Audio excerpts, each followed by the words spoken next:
এটা আমাদের ফ্যামিলি একটা গেট টুগেদার ছিল। তো মোটামুটি কয়েক মাস হয়ে গিয়েছে। তো দেশের পরিস্থিতি তখন ভীষণ খারাপ ছিল। তো এটা আমার ভিডিও এডিট করতে করতেও লেট হয়ে গেছে। আর ফ্যামিলি মানে সবাই একসাথে হওয়া, একটু আগে যেতে পারলে খুব ভালো লাগতো। আসলে আমরা টাইম পাই নাই, তখন পরিস্থিতি খুবই ভয়াবহ অবস্থা ছিল রাস্তাঘাটে। মানে যেতে যে পারছি ফাইনালি, এটাই অনেক টাইম লেগে গেছে, কয়েক ঘন্টা লাগছে আমাদের পৌঁছাতে। সো এটা হচ্ছিল গ্রিন লাউঞ্জ। এটা হচ্ছে মালিবাগ না মগবাজার সাধারণত সম্ভবত। তো ধানবাড়ি থেকে মগবাজার মানে যেতে যে কত টাইম লেগেছিল, তখন আসলে রাজনৈতিক পরিস্থিতি খুবই খারাপ ছিল, আন্দোলন, রাস্তাঘাট ব্লক। সো যাই হোক, আমরা ফাইনালি পৌঁছাতে পেরেছি সবার লাস্টে, মোটামুটি ধানমন্ডি থেকে যারা গিয়েছে সবার লাস্টে। তো এই রেস্টুরেন্টটা এত সুন্দর, আমার কাছে খুবই ভালো লেগেছে।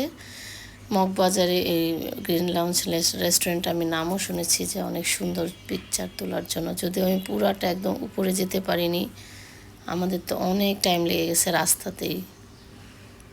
তো এখানকার খাবার দাবারও বেশ মজা, তবে রেস্টুরেন্টটা খুবই সুন্দর, ছবি তোলার জন্য খুব সুন্দর আর কি। তা এই যে আলহামদুলিল্লাহ আমাদের ফ্যামিলি সবাই, ভাই বোন, ভাগনা বউ, বাচ্চা কাচ্চা সবাই, মানে আমরাই।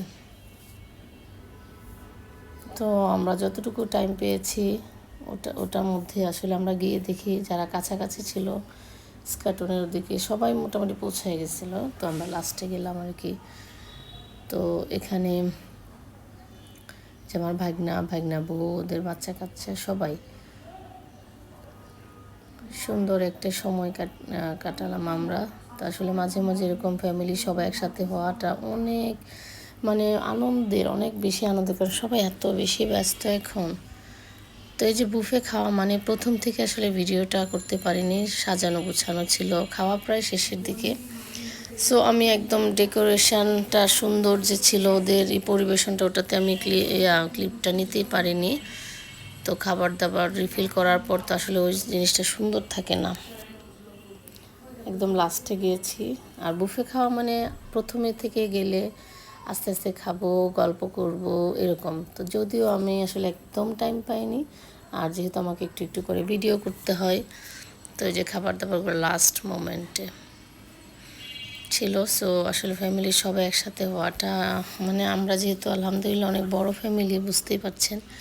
তো এই যে আমার বাচ্চা কাচ্চা আমাদের সবাই এখানে, ওরাও ছবি পিকচার নিচ্ছে এখানে, এত সুন্দর জায়গা, ছবি তুলতেছে। আর আমার ক্যামেরাটা কেমন যেন একটু ব্লার হয়ে গেছে, আমার মেয়ে বলতেছিল, কারণ সম্ভবত খাওয়ার সময় একটু কিছু ক্যামেরাতে পড়ছিল, পরে আবার ক্লিন করে নিয়েছি, যে এখন পিকচারটা ঠিক আছে। তো সবার পিকচার তোলা শেষ। এই যে ওরা এই সাইডে, সুন্দর জায়গা পেলে যা হয় আর কি, সবাই আমরা ফটো সেশন করি।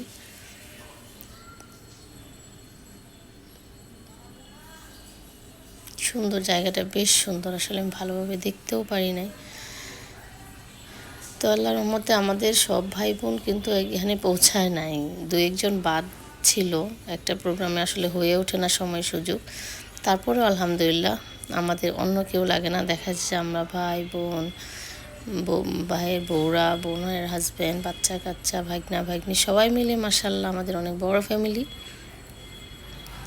তো যদিও এখানে সবাই উপস্থিত ছিল না, আমার একটা ভাই, একটা বোন, আরেকটা বোন, দুইটা বোন আসতে পারেনি। এই যে আমার ছোট ভাই, ভাগনা বউ, ছোট ভাইয়ের বউ, সবাই অনেক মজা করছে। আসলে সময়টা যে কোন দিক দিয়ে শেষ হয়ে গেছে বলতে পারি না। আমাদের এরকম ফ্যামিলি গেট টুগেদার মাঝে মাঝেই হয়, খুবই ভালো লাগছিল সময়টা। তো এইটাই ছিল আমার আজকের ব্লগটা আমি আসলে কয়েক মাস পর আমি এডিট করে আপলোড করছি। সো সবাই দোয়া করবেন। আসসালামু আলাইকুম, আবারও দেখা হবে নেক্সট ব্লগে।